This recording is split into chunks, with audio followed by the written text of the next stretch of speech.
दोस्तों नमस्कार, welcome to GS fighters.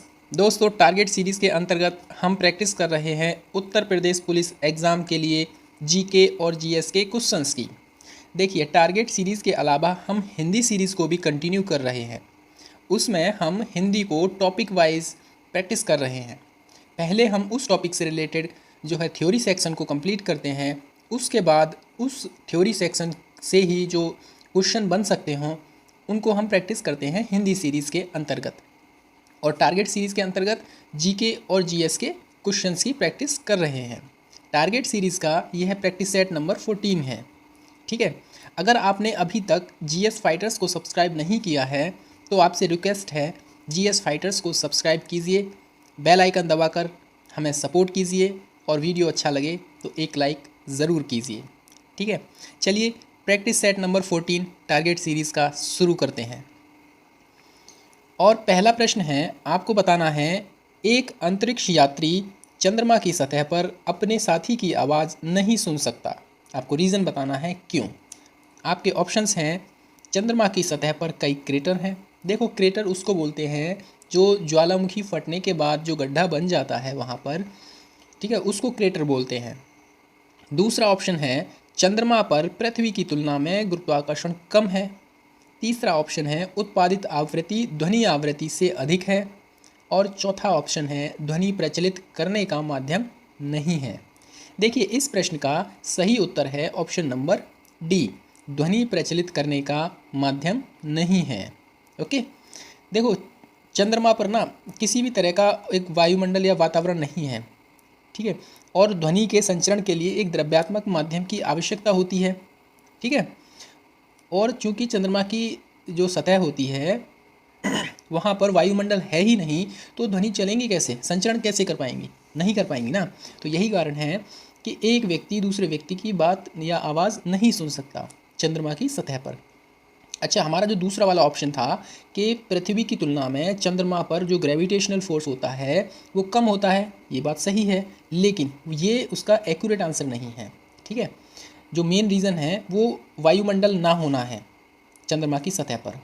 ठीक है, गुरुत्वाकर्षण बल द्रव्यमान और ग्रह की त्रिज्या पर निर्भर करता है। अक्सर क्वेश्चन पूछ लिया जाता है कि ग्रेविटेशनल फोर्स जो होता है वो डिपेंड करता है किस किस पर डिपेंड करता है। देखो एक तो द्रव्यमान पर और जो ग्रह की त्रिज्या होती है ना उस पर डिपेंड करता है। ठीक है, चलिए क्वेश्चन नंबर 2, आपको बताना है एशिया का प्रथम डीएनए बैंक स्थापित किया गया है। एशिया का प्रथम डीएनए बैंक लखनऊ में स्थापित किया गया है, प्रयागराज में, कानपुर में या नोएडा में। देखिए इस प्रश्न का सही उत्तर है ऑप्शन नंबर 1, यानी कि एशिया का पहला डीएनए बैंक लखनऊ में स्थापित किया गया है। ओके, चलिए ये रही इसकी डिटेल्स। एशिया का पहला डीएनए बैंक स्थापित किया गया है उत्तर प्रदेश की राजधानी लखनऊ में। बाकी के ऑप्शंस यहाँ पर हैं, जैसे लखनऊ, कानपुर, प्रयागराज। यहाँ पर कुछ इंस्टीट्यूशंस हैं जो कि एग्ज़ाम के पॉइंट ऑफ व्यू से बहुत ज़्यादा महत्वपूर्ण हैं, हम उनको भी देख लेते हैं। जैसे जो लखनऊ है गोमती नदी के किनारे स्थित है, आप सभी को पता होगा। यहाँ पर है चिल्ड्रन टेक्नोलॉजी पार्क। ठीक है, चिल्ड्रन टेक्नोलॉजी पार्क है। इकाना स्टेडियम लखनऊ में है। राष्ट्रीय कथक संस्थान भी लखनऊ में है। भारतेंदु नाट्य अकेडमी लखनऊ में है। उत्तर प्रदेश कृषि अनुसंधान परिषद लखनऊ में है और उत्तर प्रदेश संगीत नाटक अकेडमी लखनऊ में है। तो ये कुछ महत्वपूर्ण इंस्टीट्यूशंस थे लखनऊ के। ठीक है, अक्सर यहाँ से क्वेश्चन पूछ लिया जाता है कि आपसे पूछ लेगा वो कि राष्ट्रीय कथक संस्थान कहाँ स्थित है, तो आपका जवाब लखनऊ होना चाहिए।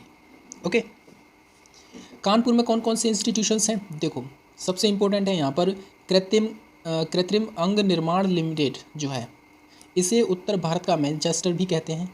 ठीक है, भारतीय चमड़ा रंगाई एवं जूता संस्थान यहीं पर स्थित है। एक और इम्पोर्टेंट है doctor Bhimrao Ambedkar institute of technology for handicap, ये भी इम्पोर्टेंट है। ठीक है, ये भी कानपुर में स्थित है।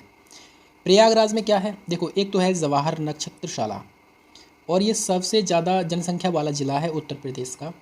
उत्तर मध्य रेलवे का मुख्यालय भी यहीं है, हिंदुस्तानी एकेडमी यहीं है और सॉफ्टवेयर टेक्नोलॉजी पार्क यहीं पर है। ठीक है, तो इन चीज़ को या तो आप जो है PDF निकलवा लीजिए, इसकी अपने पास रखिए या इनको नोट कर लीजिए। PDF के लिए आपको टेलीग्राम चैनल ज्वाइन करना होगा। टेलीग्राम चैनल का लिंक इस वीडियो के डिस्क्रिप्शन में आपको मिल जाएगा और वहाँ पर न केवल इस प्रैक्टिस सेट की बल्कि सारे प्रैक्टिस सेट की जो PDF है बिल्कुल फ्री मिलेगी, हिंदी की भी और GK GS के क्वेश्चंस की भी। ठीक है, चलिए क्वेश्चन नंबर 3 ये है, आपको बताना है कि गोल्डन राइस जो सुनहरा चावल होता है वो किसका प्रचुर मात्रा में जो होता है स्रोत होता है। विटामिन ए का, विटामिन के, विटामिन सी या विटामिन डी। देखिए इस प्रश्न का सही उत्तर है ऑप्शन नंबर 1। विटामिन ए जो होता है वो गोल्डन राइस में प्रचुर मात्रा में पाया जाता है। ठीक है, देखिए इस चावल में बीटा कैरोटीन, देखिए यहाँ पर टाइपिंग मिस्टेक है, आप इसको बीटा कैरोटीन कर लीजिए। बीटा कैरोटीन और प्रो विटामिन ए की प्रचुरता पाई जाती है। बीटा कैरोटीन की उपस्थिति के कारण ही धान के दाने जो होते हैं वो पीले होते हैं और इसीलिए इसको गोल्डन राइस कहते हैं। आप देखिए ये हो तो रहा नॉर्मल राइस, एक सेकेंड, ये जो है ये तो है नॉर्मल राइस और ये है हमारा जो है गोल्डन राइस जिसे बोलते हैं। ठीक है, इसके रंग के कारण ही इसको गोल्डन राइस बोला जाता है, but golden rice vitamin A की मात्रा जो होती है उसमें बहुत ज़्यादा होती है, प्रचुर मात्रा में होती है। ठीक है, चलिए आपको बताना है 4th क्वेश्चन कि विक्रम संवत और शक संवत में कितने वर्षों का अंतर है। देखिए आपके ऑप्शंस हैं 57 वर्ष, 78 वर्ष या 135 वर्ष या 320 वर्ष और इस प्रश्न का सही उत्तर है option number C. Vikram Samvat और शक संवत में 135 वर्ष का अंतर है। ठीक है, चलिए इसके बारे में डिटेल्स देख लेते हैं। देखिए वर्तमान समय में वैश्विक स्तर पर ग्रेगोरियन कैलेंडर यूज़ हो रहा है।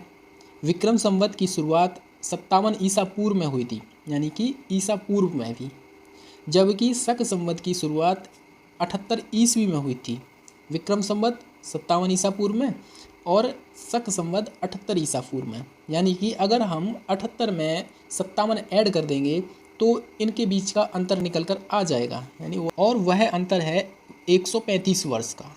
ठीक है, देखिए ग्रेगोरियन कैलेंडर में से अगर हम 57 वर्ष जोड़ देते हैं तो विक्रम संवत की ईयर निकल के आ जाएगी। जैसे वर्ष 2023 चल रहा है ग्रेगोरियन कैलेंडर के अकॉर्डिंग, अगर हम इसमें 57 ऐड कर देते हैं, देखिए हमने यहाँ पर माइनस लगा दिया है इसके लिए सॉरी, बट इसको ऐड कर देते हैं तो 2080 बन जाता है, यानी कि विक्रम संवत के अनुसार हमारा जो ईयर है वर्ष 2080 चल रहा है, बट शक संवत के अनुसार अभी भी हम 1945 में चल रहे हैं। ठीक है, बट हम भी अब जो है ग्रेगोरियन कैलेंडर को ही फॉलो करते हैं। चलिए क्वेश्चन नंबर 5, आपको बताना है भारत में पुर्तगाली सत्ता की वास्तविक नींव रखने वाला महानतम पुर्तगाली गवर्नर कौन था। भारत में पुर्तगाली सत्ता की वास्तविक नींव रखने वाला गवर्नर बताना है। Almeida, Francis Drake, Vasco D gamma या अल्बुकर्क। देखिए इस प्रश्न का सही उत्तर है पुर्तगालियों का जो सेकंड गवर्नर था जिसका नाम था अल्फांसो डी अल्बुकर्क, उसी ने भारत में पुर्तगाली सत्ता की वास्तविक नींव रखी थी। ठीक है, देखो 1505 में फ्रांसिस्को डी अल्मीडा पुर्तगालियों का प्रथम गवर्नर बनता है 1505 में, और 1509 में अल्फांसो डी अल्बुकर्क भारत में पुर्तगालियों का दूसरा गवर्नर बनता है। अल्बुकर्क ने ही 1510 में बीजापुर के शासक से गोवा को छीना और इसने ही भारतीयों को अपनी सेना में शामिल किया। ठीक है, पुर्तगालियों को भारतीय महिलाओं से शादी करने को प्रोत्साहित किया ताकि इसका जो दायरा है इसमें जो शासन प्रशासन करने के लिए भारतीयों की मदद ले सके वह। ठीक है, और यह भारत में पुर्तगाली सत्ता स्थापित करने वाला वास्तविक गवर्नर था, इसको भी आप ध्यान रखिए। इस प्रश्न का सही उत्तर है फ्रांसिस्को डी अल्बुकर्क। ओके, 6वां प्रश्न है, आपको बताना है 1857 के विद्रोह के दौरान निम्नलिखित में से एक विद्रोह का केंद्र नहीं था। इलाहाबाद, लखनऊ, कानपुर या आगरा। चलिए मैं आपके लिए आसान कर देता हूँ, इन दोनों को हटा दीजिए। अब आप मुझे बताइए 1857 की क्रांति के दौरान विद्रोह का केंद्र नहीं था, इनमें से कौन सा नहीं था। देखिए इलाहाबाद तो था, बट आगरा कहीं से भी 1857 क्रांति का केंद्र नहीं था। ओके, चलिए डिटेल्स देख लेते हैं। देखो 1857 की क्रांति के लिए निम्नलिखित जो है स्थल और नेतृत्वकर्ता वहाँ से ये प्रमुख हैं। हालांकि और भी जगह ये क्रांति हुई थी, बट ये ज़्यादा प्रमुख है, इनको आप ध्यान रखिए। जैसे लखनऊ में बेगम हज़रत महल नेतृत्व कर रही थी इस क्रांति का, कानपुर में नाना साहब, झांसी में रानी लक्ष्मीबाई, इलाहाबाद में लियाकत अली और जगदीशपुर यानी बिहार में कुंवर सिंह इस का नेतृत्व कर रहे थे इस विद्रोह का। और दिल्ली में बहादुर शाह जफ़र, उनके नेतृत्व में जो है सेनापति थे वक्त खान, उनके सेनापति इसका नेतृत्व कर रहे थे। ठीक है। 7वां प्रश्न है, सरस्वती सम्मान किस वर्ष से प्रदान किया जा रहा है? वर्ष 1965 से, 1991, 1997 या 1999 से? और इस प्रश्न का ऑप्शन नंबर बी बिल्कुल सही है। वर्ष 1991 से सरस्वती सम्मान प्रत्येक वर्ष दिया जाता है। ठीक है। देखिए, ये जो सरस्वती सम्मान होता है ना, यह के बिरला फाउंडेशन के द्वारा, किसके द्वारा? के बिरला फाउंडेशन के द्वारा दिया जाता है वर्ष 1991 से। इसमें क्या होता है कि जो पुरस्कार प्राप्त करता होता है उसको 5 लाख रुपए की धनराशि और सरस्वती की एक प्रतिमा प्रदान की जाती है, साथ में होता है एक सर्टिफिकेट। ठीक है।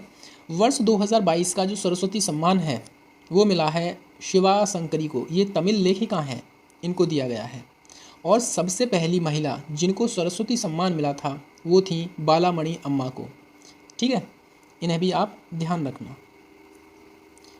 8वां प्रश्न है, आपको बताना है कि अधिकांश भूपर्पटी किस सेल से बनी होती है? आपके ऑप्शंस आग्नेय, अवसादी, कायांतरित या कार्बोनेट। देखिए, option number B is the right answer. Maximum जो भूपर्पटी है वो अवसादी चट्टानों से या अवसादी सेलों से बनी हुई है। ठीक है, चलिए इसकी थोड़ी सी डिटेल्स है, यहाँ देख लेते हैं। पृथ्वी की सबसे ऊपरी सतह होती है भूपर्पटी, ध्यान रखना इसको भी। इसका निर्माण अधिकांशतः अवसादी सेलों से होता है। अपर्दन व अपक्षय के विभिन्न साधनों के द्वारा मूल चट्टानों के विघटन और टूटने से किसी स्थान पर उनके जमाव के परिणाम स्वरूप अवसादी सेलें निर्मित हो जाती हैं। इसको भी ध्यान रखना कि फॉर्मेशन अवसादी सेलों का कैसे होता है। ठीक। क्वेश्चन नंबर 9, भारत में निम्नलिखित में से कौन सी एक झील है जिसमें लवणता अधिकतम है? आपके ऑप्शंस हैं डल झील, देखिए डाल नहीं, ये डल झील है, इसको सही कर लेना आप।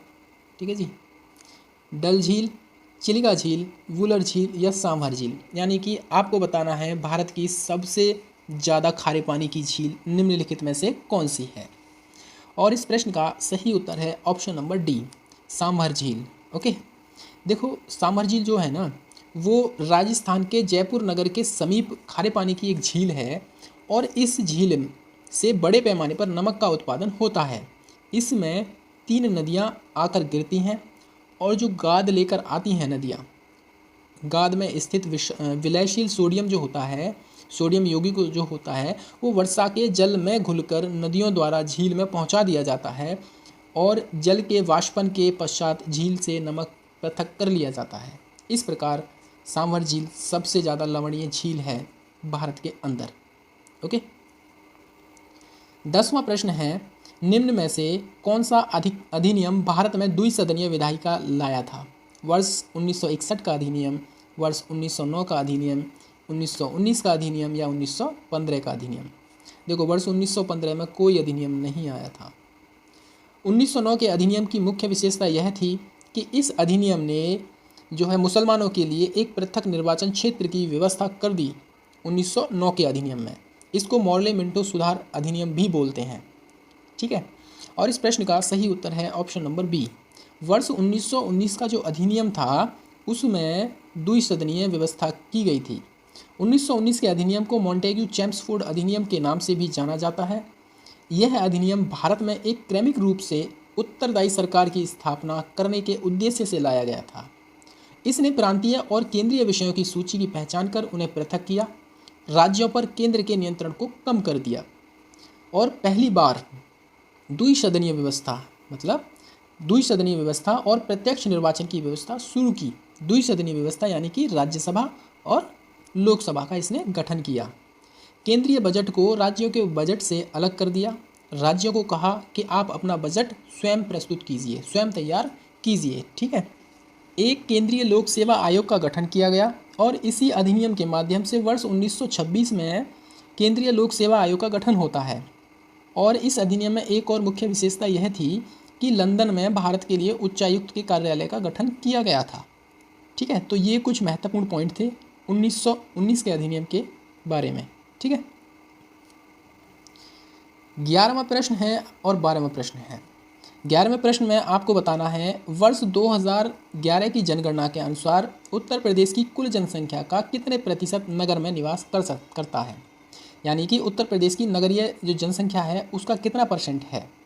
आपके ऑप्शंस 32.8%, 28.5%, 14.5% या फिर 22.3%। Yes, D is the right answer. Uttar Pradesh की कुल जनसंख्या का 22.3% है वो नगर में निवास करता है, और ओवरऑल भारत की जो कुल जनसंख्या है उसका 32.8% नगरीय है। ठीक है, नगर में निवास करता है। 12वां प्रश्न है वर्ष 2011 की जनगणना के अनुसार उत्तर प्रदेश के किस जिले में शिशु लिंगानुपात सर्वाधिक है। शिशु लिंगानुपात, शिशु का मतलब होता है बालक यानी बाल, तो बलरामपुर, ऐसे इसको याद रखिए। उत्तर प्रदेश का बलरामपुर जिले में सर्वाधिक शिशु लिंगानुपात है। ओके, 13वां प्रश्न है पूर्ण प्रतिस्पर्धा बाजार के अंतर्गत, देखिए यहाँ टाइपिंग मिस्टेक है, इसके लिए माफ़ी चाहते हैं, इसमें एक गलती और मिलेगी आपको। पूर्ण प्रतिस्पर्धा बाजार के अंतर्गत फर्में होती हैं प्राय कीमत बनाने वाली, कीमत लेने वाली, कीमत देने वाली या कीमत नियत करने वाली, और इस प्रश्न का सही उत्तर है ऑप्शन नंबर बी, कीमत लेने वाली। पूर्ण प्रतिस्पर्धा बाजार के अंतर्गत जो फर्म होती हैं वो कीमत लेने वाली होती हैं। ठीक है, और इस प्रश्न का सही उत्तर है ऑप्शन नंबर बी, और हमने किया है यहाँ पर सी, तो आपसे रिक्वेस्ट है आप इस चीज़ को करेक्ट कर लीजिए। ऑप्शन नंबर बी यानी कीमत लेने वाली। पूर्ण प्रतिस्पर्धा बाजार के अंतर्गत प्राय कीमत लेने वाली होती हैं फर्में, अर्थात ऐसे बाजार में फर्म प्राय उत्पादन के मूल्य का ग्रहीता होती हैं। ग्रहीता मतलब उसको कंज्यूम करने वाली, जबकि पूर्ण प्रतिस्पर्धा बाजार के अंतर्गत कई कंपनियां शामिल होती हैं तथा किसी व्यक्तिगत फर्म का मूल्य निर्धारण में कोई हाथ नहीं होता है। ठीक है जी। 14वां प्रश्न है आपको बताना है टाटा ट्रस्ट के द्वारा जारी इंडिया जस्टिस रिपोर्ट 2022 में न्याय देने के मामले में कौन सा राज्य शीर्ष स्थान पर है। पहली चीज़ आप याद रखना, India justice report Tata trust के द्वारा जारी किया जाता है।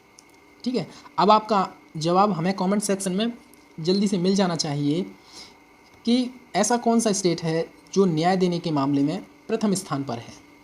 आपके ऑप्शंस उत्तर प्रदेश, हिमाचल प्रदेश या महाराष्ट्र या कर्नाटक। चलिए मैं आपके लिए आसान कर देता हूँ, अब आप मुझे बताइए अपना जवाब। देखिए इस प्रश्न का सही जवाब है ऑप्शन नंबर 1, यानी कि कर्नाटक ऐसा स्टेट है जो न्याय देने के मामले में शीर्ष स्थान पर है। ठीक है, चलिए 15वां प्रश्न है और इस प्रैक्टिस सेट का अंतिम प्रश्न है। हाल ही में छत्तीसगढ़ के नागरी दुबराज को जीआई टैग जो है जीआई प्रदान किया गया है, ज्योग्राफिकल इंडिकेशन टैग प्रदान किया गया है। तो आप हमें बताइए कि जो नागरी दुबराज है वो एक किस्म है, किस चीज़ की किस्म है। चावल की किस्म है, अमरूद की, तंबाकू की, या कमर से नीचे पहनने वाला एक वस्त्र। देखिए इस प्रश्न का सही उत्तर है ऑप्शन नंबर 1, ये है एक चावल की किस्म। नागरी दुबराज जिसको हाल ही में जीआई टैग मिला है वो नागरी दुबराज एक चावल की किस्म है। ठीक है, तो ये था हमारा प्रैक्टिस सेट नंबर 15। अगर आपको वीडियो अच्छा लगा है तो आपसे रिक्वेस्ट है हमारे चैनल को सब्सक्राइब कीजिए, बेल आइकन दबाइए और वीडियो को लाइक कीजिए ज़रूर, और शेयर भी कर दीजिए अगर पॉसिबल हो तो। पीडीएफ के लिए टेलीग्राम चैनल ज्वाइन करना होगा, उसका लिंक वीडियो के डिस्क्रिप्शन में आपको मिल जाएगा। ठीक है, अन्यथा आप सर्च कीजिए टेलीग्राम पर जाकर जीएस फाइटर्स, तो लोगो मिल जाएगा ये वाला। ओके, चलिए फ़िलहाल इस वीडियो में इतना ही। Thank you very much.